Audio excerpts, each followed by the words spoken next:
Bismillahirrahmanirrahim. Assalamualaikum warahmatullahi wabarakatuh.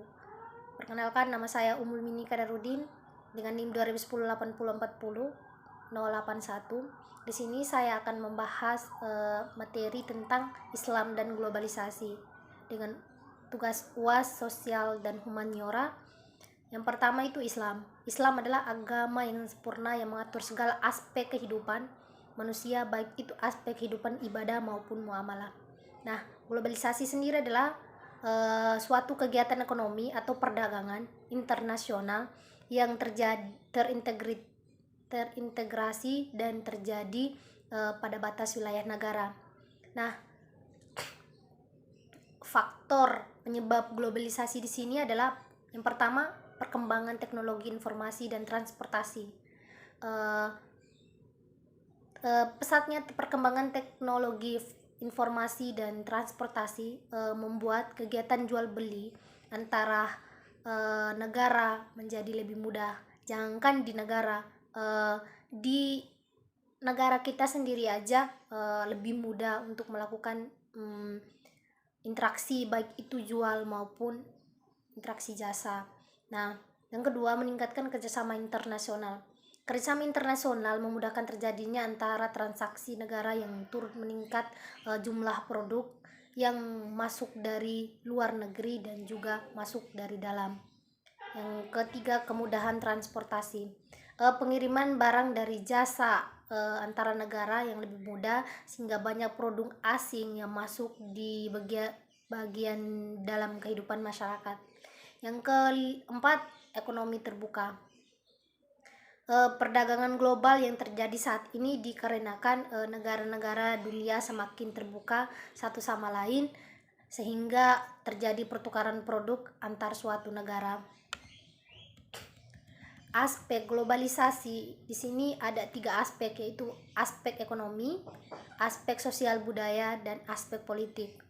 Nah, untuk aspek ekonomi yang dapat dilihat dari meningkatkan perdagangan internasional, di mana segala transaksi juga beli antara negara dapat dilakukan dengan melalui berbagai macam, baik itu via online maupun langsung.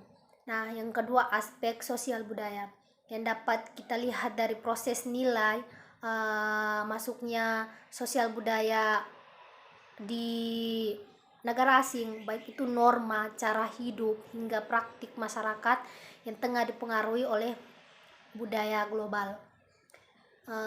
Contohnya seperti pengaruh tren musik dari masyarakat Amerika Serikat, kecantikan, fashion ala-ala Korea karena adanya pengaruh K-pop dan lain-lain. Yang ketiga, aspek politik. Era globalisasi membuat banyaknya terciptanya kerjasama antara politik seperti Warter dan Onrezen. Di sini ada ciri globalisasi. Yang pertama, terjadinya kemajuan perkembangan teknologi dalam berbagai aspek. Contoh saja dengan kehadiran internet yang memudahkan komunikasi antara satu sama lain dan lebih efisien. Nah, yang kedua, terjadinya kerjasama antara negara dunia yang menyebabkan adanya ketergantungan antara pasar dan produksi ekonomi dengan negara lain. Nah, kesempatan kerjasama inilah yang membuat proses globalisasi terus berjalan tanpa henti.